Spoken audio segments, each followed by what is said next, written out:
Radio Infinita, con el auspicio de BCI Corporate and Investment Banking, banqueros comprometidos con tu negocio desde 1937, presentan Mirada Financiera.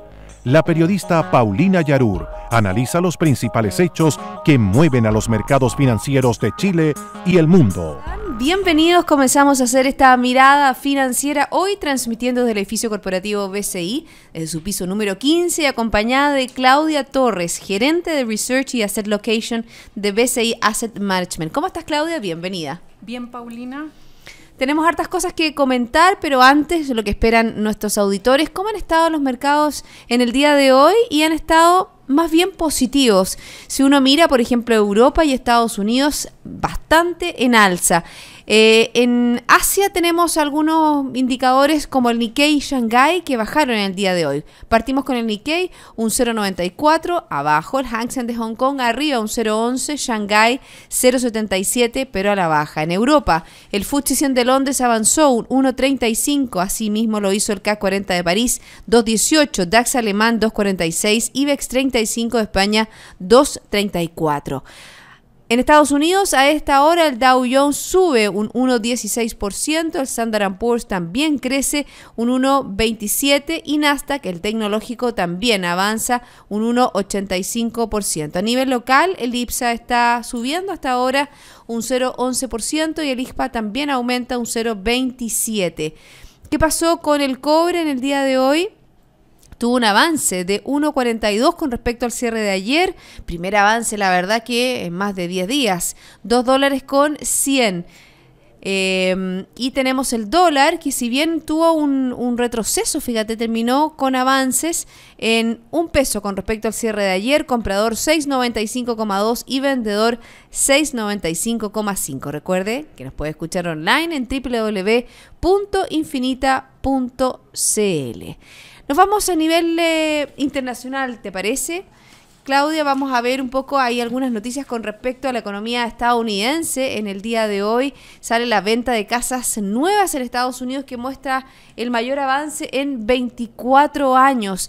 Yo creo que eso también va en línea con lo que las noticias que hemos recibido de la FED sobre un posible aumento de tasas ya en el mes de junio. Sí, Paulina, yo creo que es importante lo que tú mencionas. Finalmente, todos estos datos positivos que hemos conocido en la economía americana van configurando el panorama para que la FED comience a subir tasas muy probablemente durante el mes de junio, o algunos piensan que julio.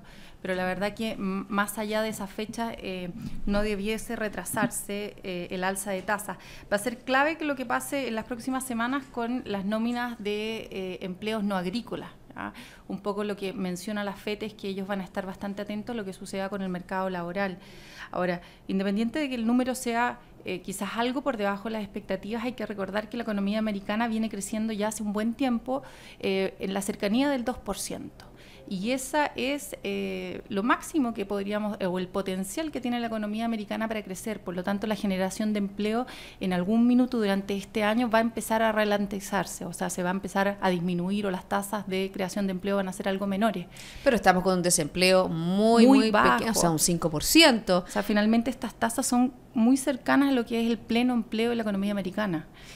Y aquí está el dato que contaba cuando abrimos el programa. Por ejemplo, la venta de casas nuevas en Estados Unidos se dispara en un 16,6% en abril y alcanzó un ritmo anual de 619.000 unidades. Esto lo informa el Departamento de Comercio. Se trata del mayor salto mensual en 24 años de este indicador. Fíjate que es interesante porque las casas nuevas representan aproximadamente el 7% del mercado de vivienda residencial.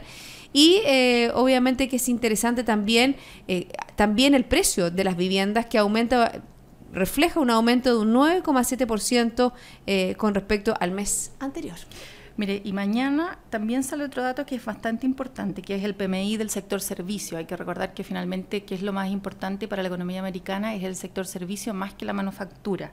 Y se está esperando un PMI de 53 desde el mes anterior, que veníamos bastante cercano, un 52,8. Por lo tanto, de configurarse de nuevo un mejor escenario en ese dato, más un mercado laboral, digamos, dinámico, que mantenga su dinamismo, yo creo que es altamente probable que tengamos alza de tasas, como comentamos anteriormente, durante el mes de junio o julio. Ahora, el mercado aún sigue viendo quizás una sola alza de tasas. Hace un tiempo atrás no veía ninguna y hoy día ya está configurando un panorama de una alza de tasa, sobre todo después de conocer la minuta de la FED, y la minuta de la FED fue bastante tajante en que el alza vendría en junio. ¿Cómo nos afecta a nosotros? Yo creo que eso es importante. Yo creo que la pregunta que uno se hace. Sí, yo creo que ya nos ha afectado. Finalmente, yo creo que todas estas noticias internacionales se van incorporando al segundo que salen. Y yo creo que gran parte de esta noticia es lo que ha explicado la apreciación o la apreciación que ha tenido el dólar a nivel global, o la depreciación que ha tenido el tipo de cambio, y que ya lo tiene, como mencionabas tú, hoy día ya en 6.95. Veníamos cercanos a niveles de 6.50, en algún minuto incluso algo por abajo, y ya estamos en 6.90 en un periodo bastante corto, ¿ya? Y yo creo que principalmente lo que hay detrás de eso es esta noticia de que la FED finalmente va a subir las tasas cuando el mercado no creía que iba a ser así. Y hay que tener ojo, porque finalmente la FED también ha comunicado que ellos, los dot plan, que es como ellos ven la política monetaria un poco más de largo plazo, ellos tienen 2 alzas durante este año. Entonces el mercado no la tiene internalizada, y eso genera un riesgo en que quizás hoy día las fuerzas están más hacia una depreciación del tipo de cambio, que continuemos viendo un tipo de cambio más alto, un peso más alto. Y hablando un poco del efecto que puede tener, ¿no es cierto?, estos movimientos que haga la FED con respecto a las tasas, porque también eso hay que verlo, como nosotros la verdad que no es que nosotros no imponemos la tasa, somos unos tomadores de tasas internacionales. Exacto, yo creo que también ha tenido sus efectos a nivel de tasas locales, a niveles de tasa de los papeles de renta fija, y también a lo que se está esperando que haga el Banco Central con su política monetaria. Yo creo que es muy importante lo que el Banco Central de Chile pueda comunicar en el IPOM ya la próxima semana.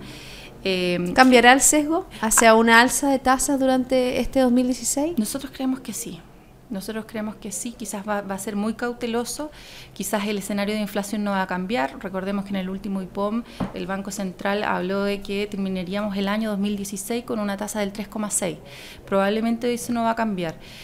Lo que sí puede cambiar es quizás los sesgos o las variables que finalmente el Banco Central va a monitorear. Y a mi juicio esas variables son 2. Una es el tipo de cambio, que se ha apreciado, por lo tanto eso le pega a la inflación. Exacto, como tú dices, eso en algún minuto se traspasa la inflación. Y lo segundo, que podría tener un efecto contrario quizás para configurar un alza de tasa de aquí hacia final de año, es el mercado laboral. Yo creo que esos 2 son los mayores efectos que van a un poco a definir qué es lo que hace el Banco Central con la política monetaria.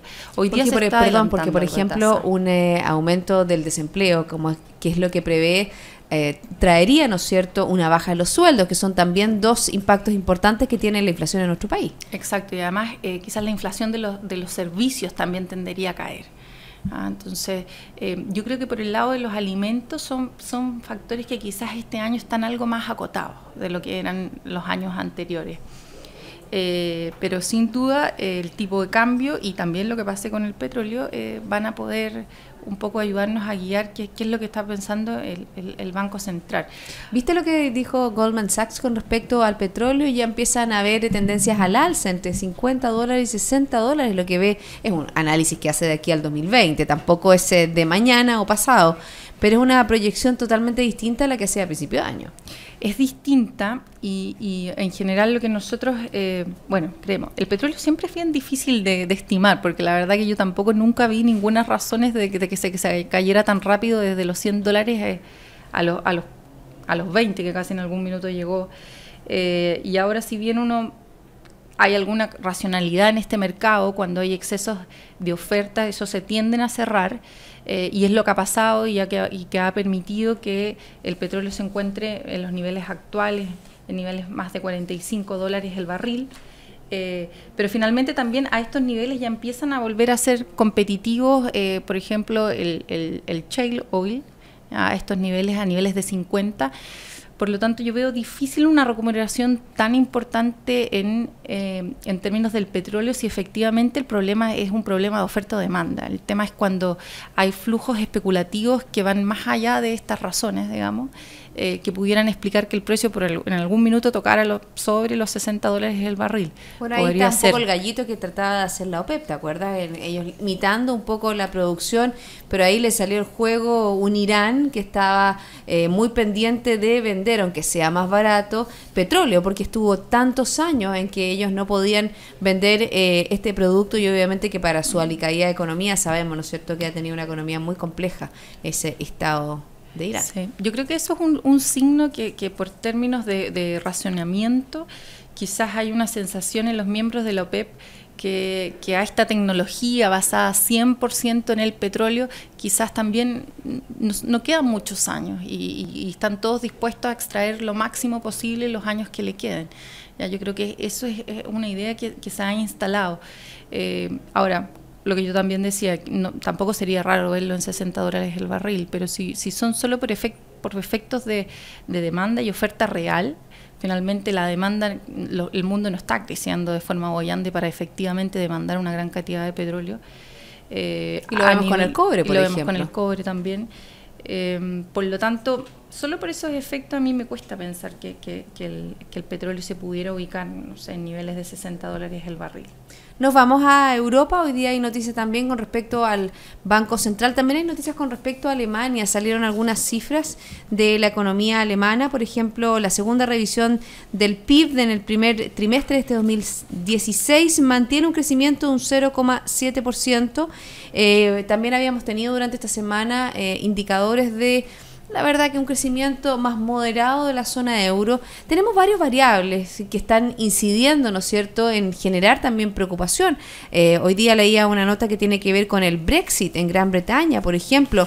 Incluso el presidente del Banco Mundial dijo que esta incertidumbre global que causaría la salida del Reino Unido de la Unión Europea es una amenaza, sobre todo para las naciones de desarrollo. Se dice que, por ejemplo, la economía británica tendría una contracción si se sale el Brexit. Hay un tema relativo a los empleos, al mercado financiero. Es complejo este panorama que obviamente que se va a dilucidar el 23 de junio. Y hoy, fíjate que el Banco Central Europeo advirtió del aumento del apoyo entre la población a partidos políticos populistas en Europa. Al estar menos dispuestos a realizar reformas, podrían retrasar las que son necesarias para establecer, ¿no es cierto?, lograr este equilibrio fiscal y estructural. Yo creo que hoy día, en general, como tú comentabas, Paulina, el crecimiento de Europa es lento, ha sido bastante agónico después de la crisis de deuda que tuvieron durante el 2012. Los datos del primer trimestre yo creo que fueron algo mejor de lo que hemos conocido, lo que son abril y mayo, pero sin duda yo creo que el factor relevante en la zona euro es la inflación negativa que tienen. ¿Ya? En 12 meses, si tú ves, es una economía que tiene una inflación de menos 0,2%. El último dato mensual que conocimos también ahora en mayo dio que la inflación era 0. ¿Ya? Eso es un riesgo porque finalmente es como la estanflación al final. No hay inflación o incluso es negativa, pero también hay un crecimiento que es muy agónico. Por lo tanto, cómo tú sales de ese círculo es lo que yo creo que tiene, digamos, en duda a todo el mercado, tanto economistas como mercado financiero. Sobre todo porque el Banco Central Europeo ha hecho una inyección, ¿no es cierto?, de medidas de estímulo para que se genere una mayor inflación. Hemos visto también los problemas que ha tenido Shinzo Abe en Japón con respecto al mismo proceso, esta, ¿no es cierto?, esta deflación, el mundo sin inflación, Japón sin inflación durante décadas. Así es, yo creo que eso es lo más grave, cómo se sale de ahí, y también hay una cierta sensación de que en general lo que puedan hacer los bancos centrales ya es bien acotado, que finalmente tanto meter el plata a la economía no se traduce en crecimiento real de la economía. Yo creo que en general durante este tiempo, y sobre todo en el caso de Europa, porque fue distinto en el de Estados Unidos, hay esa sensación de que haga lo que haga, finalmente esto lo único que hace es inflar los precios de los activos financieros, más plata en la economía, pero que no se gatilla un crecimiento real. ¿Ya? Y es también lo que pasa en Japón y algo que en verdad nos preocupa. Fíjate, con respecto a lo que estábamos hablando de Europa, ¿qué es lo que dice esta noticia, por ejemplo, con respecto al mayor avance de los partidos populistas? Por ejemplo, el Deutsche Bank, que el primer banco de Alemania, ya advertía el año pasado que, por ejemplo, que en un informe, que los partidos populistas que ganan apoyo en Europa y que la influencia de los partidos grandes disminuye. Lo hemos visto también, ¿no es cierto?, lo que está pasando en España, que va a haber una nueva elección porque aún no han podido formar gobierno. Y fíjate que el mayor consenso entre los partidos es el rechazo de dar más pasos hacia la integración europea. Una gran mayoría de estos partidos, los más populistas, es crítica a la situación actual de la zona euro. Es el informe que detalla el Deutsche Bank, y obviamente que ahí hay que verlo. Vimos como en Austria gana el líder de un partido ecologista. No son los partidos tradicionales los que están ganando, ¿no es cierto?, o avanzando en la zona euro. Exacto, finalmente yo creo que eso tiene una explicación y es finalmente que todos estos países europeos han tenido que hacer ajustes fiscales importantes. El estado de bienestar europeo también va en declive. Las tasas de desempleo aún siguen siendo altas. Por lo tanto, por ejemplo, en el caso de España, Rajoy ha hecho la pega que ha tenido que hacer. Ahora esa pega ha sido muy dolorosa y probablemente no tiene mucho apoyo popular hoy en día. Y yo creo que ahí está el riesgo de que finalmente todo apretarse el cinturón tiene su contracara, que es el descontento social que hay en estos gobiernos. Bueno, estoy conversando con Claudia Torres, ella es gerente de Research y Asset Allocation de BCI. Hacemos una pausa, Claudia, y luego seguimos comentando. Tenemos varias noticias de Brasil, también de Venezuela, aquí en Mirada Financiera. Equipo es buscar soluciones en conjunto cuando los talentos actúan con un objetivo común. BCI Corporate Investment Banking, banqueros comprometidos con tu negocio desde 1937. Ya volvemos.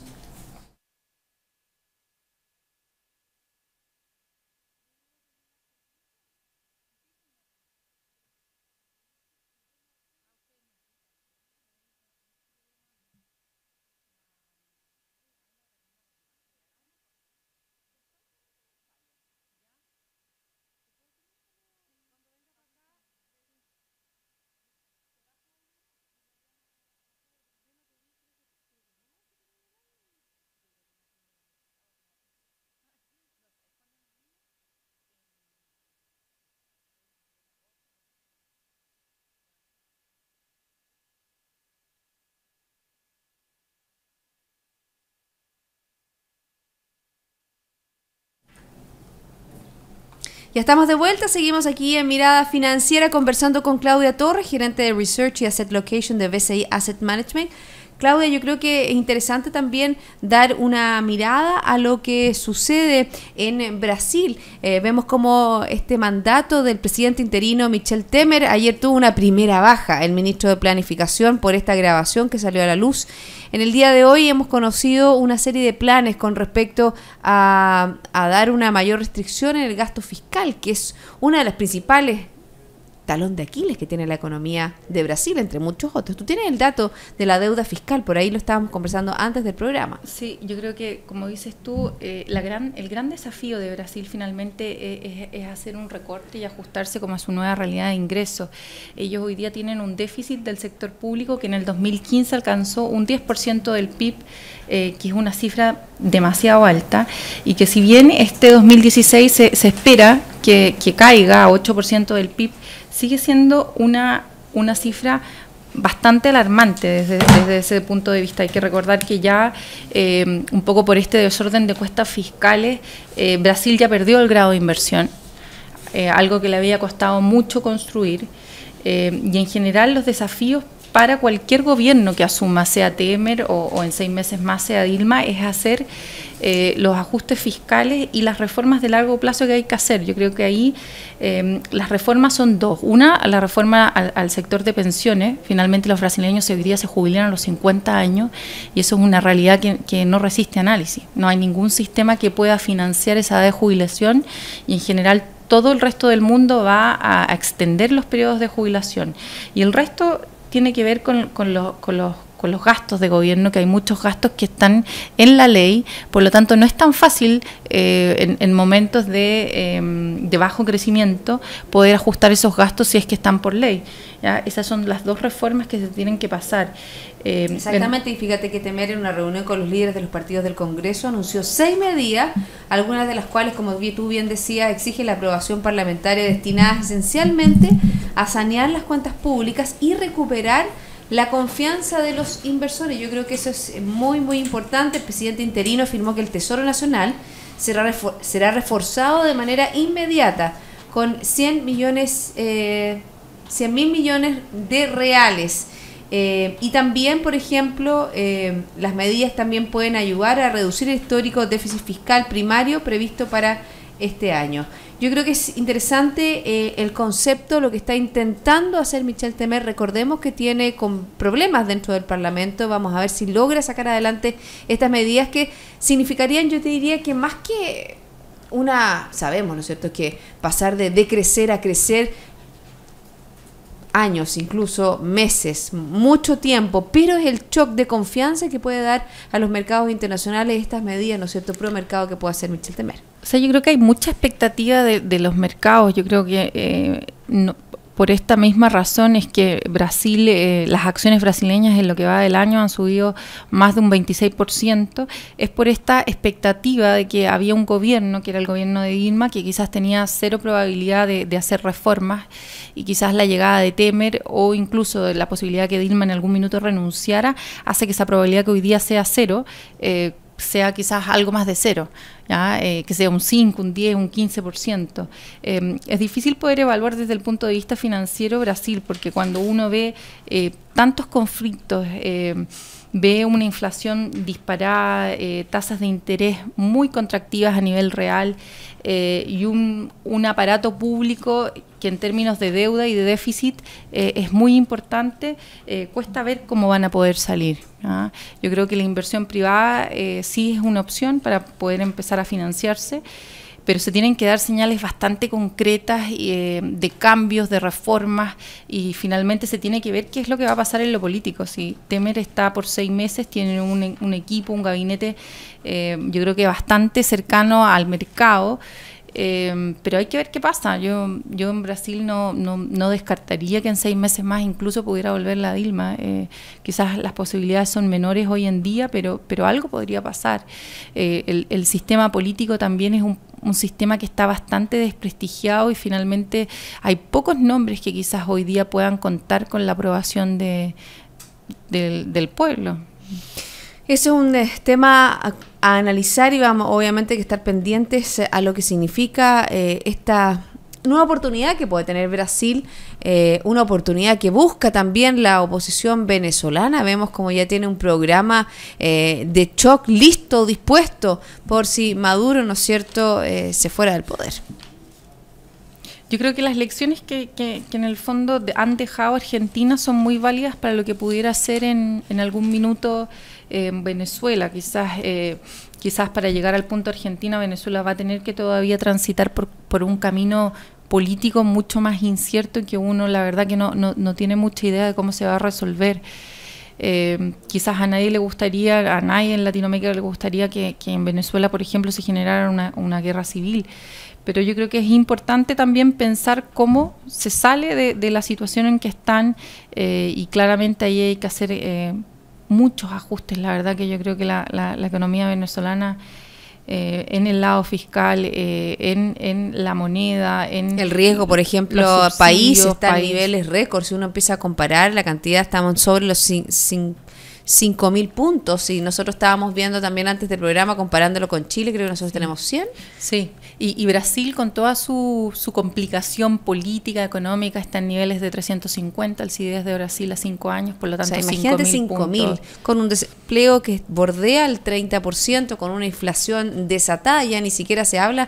Yo en algún minuto vi 70%, o sea, una cosa, pero, o 700%, sí, una cosa pero monstruosa. ¿Y qué es lo que estaba viendo la oposición, por ejemplo, en el análisis que ellos hacen? Es un programa de estabilización macroeconómica que lleve a eliminar, por ejemplo, los controles de precio. Sabemos que hay controles de precio, lograr una convergencia cambiaria. Sabemos, ¿no es cierto?, que hay un problema que tienen con su moneda y obviamente con una nueva política monetaria. Y además, obviamente que busca restablecer las transferencias directas a los más pobres y se trabaja en políticas sectoriales. Es decir, ya están trabajando de una manera importante porque se les abre una ventana para un cambio de gobierno en Venezuela. Vamos a ver qué pasa. Es también una nebulosa en la cual vamos a estar pendientes, al igual, ¿no es cierto?, que lo que pueda hacer o no hacer Michel Temer. Pero me gustaría aprovecharme de tus conocimientos sobre los fondos mutuos, sobre hacia dónde invertir, qué pasa con la renta fija, qué pasa con la renta variable, qué pasa con nuestro país, Claudia.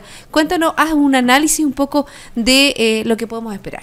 Paulina, yo creo que lo más importante comentar quizás es que durante este año lo que hemos visto que en general las bolsas han subido. Si uno ve el desempeño de los últimos 3 meses a nivel mundial y ve cómo ha subido el índice, el MSCI World, este ha subido cerca de un 7%.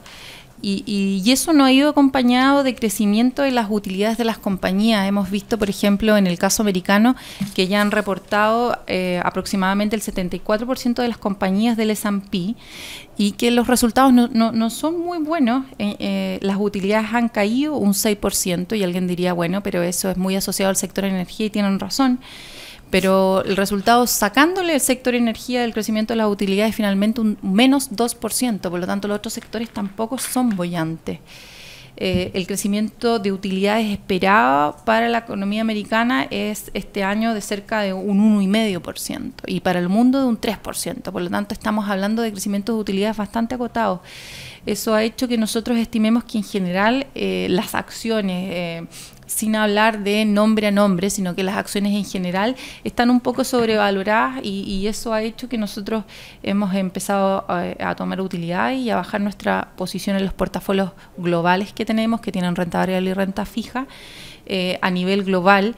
Y también hemos reducido las exposiciones que tenemos a la renta fija internacional, que es una renta fija que ha dado bastante poco retorno en el año. En general hemos tenido algunas clases de activos que en los últimos meses han andado bien, el caso de high yield, de deuda emergente, pero preferimos a estos niveles de tipo cambio, a niveles de tipo cambio de 6,90, lo que nosotros hemos hecho es cerrar posiciones de renta fija internacional y empezar a incorporar renta fija local. Ya nosotros creemos que la renta fija para los clientes que ven retorno finalmente en peso. Expliquemos a la gente qué significa la renta fija, porque a veces uno habla y la renta fija no es fija, que también es otro concepto que la gente de repente pierde de vista. Pero en general cuando nosotros hablamos de renta fija, nosotros lo que hemos hecho es tomar posiciones en UF. Nosotros creemos que siempre estar invertido en la UF en un mediano o largo plazo por los temas de la inflación genera retornos atractivos para los clientes. En general las expectativas de inflación de aquí a los próximos meses están en torno al 0,3-0,2, que no son niveles bajos y han tendido al alza porque el tipo de cambio finalmente, como lo comentábamos anteriormente, igual va a tener un efecto positivo en mayor inflación. Y en general hemos tomado una duración mediana que yo diría que es 3 años, ya que esto que también conversamos, que potencialmente se podría ver un alza de tasas en Chile, digamos hacia final de año, hablemos de los meses de octubre, diciembre, también nos hace estar en una duración más acorde a algo de 2 años. Nosotros creemos que la renta fija es un activo importante, es valioso, da retornos que de repente en un año son sobre el 4%, 5%. Y es más seguro en este alto ambiente de volatilidad en el cual vivimos en el mundo. Mucho más seguro, por lo tanto, y sobre todo con lo que estamos haciendo, que es bajar la exposición en renta fija internacional y pasar esos niveles a renta variable, o sea, renta fija local, nos parece que es adecuado. Sobre todo también porque logras capturar algo del alza del tipo de cambio. Es verdad que el tipo de cambio podría seguir subiendo, sí es cierto, pero por lo tanto también tenemos gran parte de nuestros portafolios invertidos en renta variable internacional. Bueno, y con esa recomendación, Claudia, te agradecemos tu presencia aquí en Mirada Financiera. Espero que vengas más más pronto que tarde durante este cuando me 2016. inviten. De todas maneras, muchas gracias por estar con nosotros. Gracias, Paulina. Y a todos ustedes, la invitación es a continuar en Radio Infinita. Nosotros nos reencontramos mañana a las 2 para dar una nueva mirada financiera. Esto fue Mirada Financiera, con el auspicio de BCI Corporate and Investment Banking, banqueros comprometidos con tu negocio desde 1937.